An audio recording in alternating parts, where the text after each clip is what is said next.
Popeye's chicken's secret to making millions overnight. How in the world does a fast food chicken restaurant run out of fried chicken sandwiches? Popeyes is one of the biggest names in fast food that one can think of, with over 3,000 locations across the Western Hemisphere, but mainly in the United States. Lately, they've been all the rage with the release of their new chicken sandwich. It's been so popular that many locations have run out completely, and now it looks like the entire fast food chain is out of its new and beloved product. Welcome to Lime Report. Thanks so much for joining us. Today, we're talking about Popeye's sudden success and what it means for the iconic company. Make sure to stick around until the end. You won't want to miss a thing. And don't forget to leave a like, subscribe, and comment keyword pickles for a chance at our $100 Amazon gift card giveaway.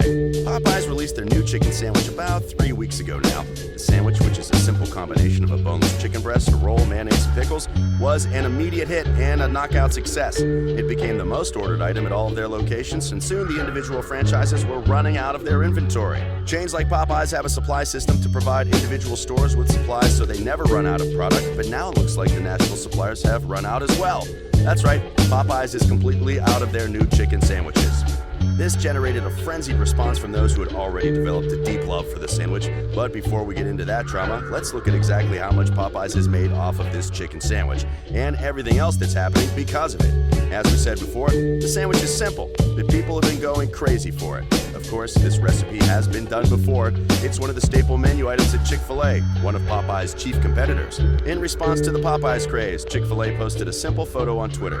The photo displayed a math equation reading bun plus chicken plus pickles equals love, trying to remind the world that they had that chicken sandwich first. But Chick-fil-A has had their brand tarnished in the recent years with their political policies, and their business has taken a big hit because of it. In response, someone commented a parody of the equation reading bun plus chicken plus pickles equals telling people who they're allowed to love. The comment generated more likes than the original post, telling you something about how people feel about Chick-fil-A. At the end of the day, people were ready to side with Popeyes over their religious competitor. Not only did Popeye's chicken sandwich win the battle, but they won it by such strides that they have completely sold out of their product. But here's the craziest thing about it all. The media coverage of the sandwich beef and the outage of sandwich materials has generated a ton more publicity for Popeyes than they had planned. After Chick-fil-A's tactful jab, Popeyes responded with a simple tweet reading, "Y'all good?" This was the beginning of what people called the chicken sandwich wars. The messages and comments flew back and forth on the internet, with people debating which sandwich was truly the better one. But something happened then that nobody was expecting. Popeyes won the war, and in a huge way. A media source reported. Various sources said Popeyes earned anywhere from $20 million to $23 million from its new chicken sandwich and the controversy that attended its reveal. One source, Apex Marketing Group, estimated Popeyes earned $23 million in equivalent ad value across digital, print, social, TV, and radio in just 11 days since August 12th. $23 million is a massive advertising budget, and the thing is that Popeyes didn't pay for a cent of it. One of Popeyes' executives made a public comment regarding the success of the sandwich, saying, "You can do all the social media buzz that you want, but if you don't have a great tasting product, people won't react the way that they have. We didn't expect this type of reaction." A reaction, indeed. The sandwich first began being tested a year ago in the Houston area. The executive goes on to say how they had planned for a huge reception, but that they couldn't anticipate breaking the internet. Obviously, Popeyes is excited about their success in this field. Who can blame them? They've long wanted their chance to outshine Chick-fil-A in a national sense. Now it looks like it finally happened. In a media appearance, Joe Sill, the CEO of Popeye's parent company, said, "Yes, we really have run out. Look, we do a lot of work behind the scenes when we develop more products, and we've been working on a great tasting chicken sandwich at Popeyes for quite some time now. We have an amazing culinary team that's been working on this for over a year. We started to test it over 10 months ago in Houston. Then we started testing it in other markets." He went on to say the idea when we test products in markets is to understand preference, but also to understand operational challenges, supply chain, and we do a lot of preparation and anticipation of a national launch to make sure we're ready to deliver the products at big volumes all across the country. We did this, and we've done this many times over the years. We work with our franchises, we work with our supply chain team. I think we missed one thing. We didn't expect to break the internet, and as a result, we had the entire nation excited about the Popeyes chicken sandwich. And as a result, we ran out much sooner than anticipated.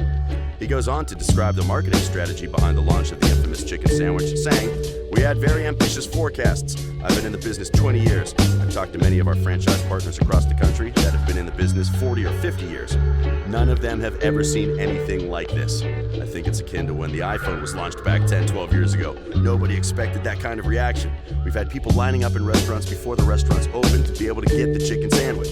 But it gets better from there. He goes on to talk about how a specific local government actually shut down the Popeyes there because the traffic surrounding the chicken sandwich was clogging up the town's streets.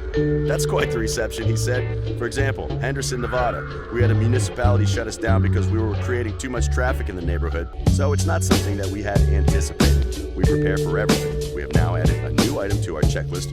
What happens if we break the internet? But they broke more than the internet. They also broke one person's heart. A man from Tennessee is suing Popeyes for false advertising and emotional damages due to their being sold out of the chicken sandwiches. He's seeking $5,000 in the suit, which is pocket change to Popeyes, but it's really the publicity that matters. Greg Barr, who is representing himself in the case, also said in court documents that he was hustled out of $25 by a friend of a man who allegedly claimed that he worked at a Popeyes location and could get sandwiches the restaurant was hiding. This was over Craigslist, mind you. What lengths does one have to go to in order to get their hands on one of these sandwiches? Barr said he suffered rim and tire damages totaling $1,500 while driving from location to location and was humiliated when his friends laughed at him. That's a hard night, and one can understand the frustration. Honestly, $5,000 seems a little low compared to Popeye's budget, especially considering they just earned over $20 million in free press. And yes, this video is part of that number, whether we like it or not. Now you're going to be thinking about those sandwiches for at least 12 hours. Comment down below when they finally get out of your head. A separate estimate puts the marketing worth at $65 million. Now that we've established why Popeyes is dominating the fast food fried chicken scene at the moment, let's take some time to look at where they came from. Popeyes was founded in Popeye, Louisiana, a suburb of New Orleans, in 1972 when it first opened its doors on June 12th of that year.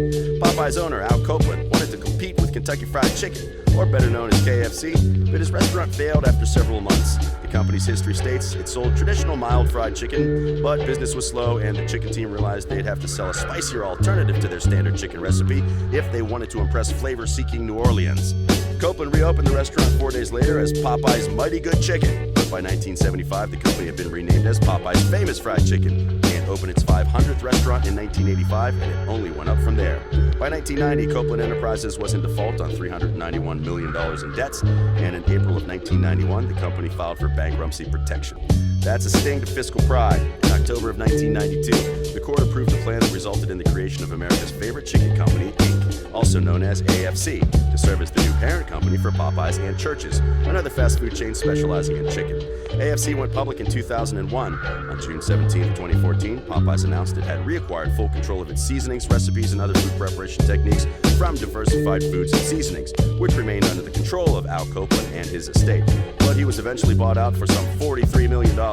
From then, Popeyes only continued to grow. As of 2018, Popeyes had 3,100 restaurants worldwide. That's not a small number. Now, all of those locations are out of the infamous chicken sandwich. Before we close, let's take a fast moment to review some of Popeyes' major successes. In addition to fried chicken, their other famous items include chicken and sausage sandwiches. On July 29, 2013, they began offering a special entree of fried chicken strips dipped in waffle batter. In 2017, Popeyes offered fried chicken tenders coated in shortbread cookie breading. Then this year came the Great Chicken Sandwich, and it revolutionized the fast food chicken market. People now have expectations that never existed due to whatever magic was done in Popeye's laboratory kitchen. Whatever it was, it clearly worked. What do you think about all of this? Have you had one of these chicken sandwiches? If so, was it worth the hype? How does it compare to the religious team over at Chick-Fil-A? Is it actually better? Does that man from Tennessee deserve to win that lawsuit? Let us know all your thoughts in the comments below. We would really love to hear them. This has been Lime Report, taking you through the drama of the chicken sandwich wars and how that's benefited Popeyes. Thanks so much for watching through to the end. We really appreciate it. And don't forget to leave a like, subscribe, and comment keyword pickles for a chance at our $100 Amazon gift card giveaway. Don't forget to hit that notification bell so you never miss an update on the news that matters most to you. Once again, this has been Lime Report. Thanks for watching, especially all the way to the end. It really means a lot to us. Be sure to stay tuned to our channel. We'll see you next time on Lime Report. Number 1, number 2, number 3, and it's fairly distant. This is by far, wherever that was by. Their chicken that I tasted was a bit spicy. You know what I say? So we're gonna go in it some. Yo, hold up now. Hold up. Yo, hold up now. Far. When I say by far the better chicken sandwich. So whatever this is, that's what you should be getting for chicken sandwiches. Cayenne pepper, 1 teaspoon as well. Give it that heat, and it also. Hold up though. Hold up. Wow. Hold up. Yo. That thing got some. The other two are very similar. That, whatever that is, by far and away the best. Now, so it had a distinctive look to it, so I knew it had paprika in there because that color that I saw on the chicken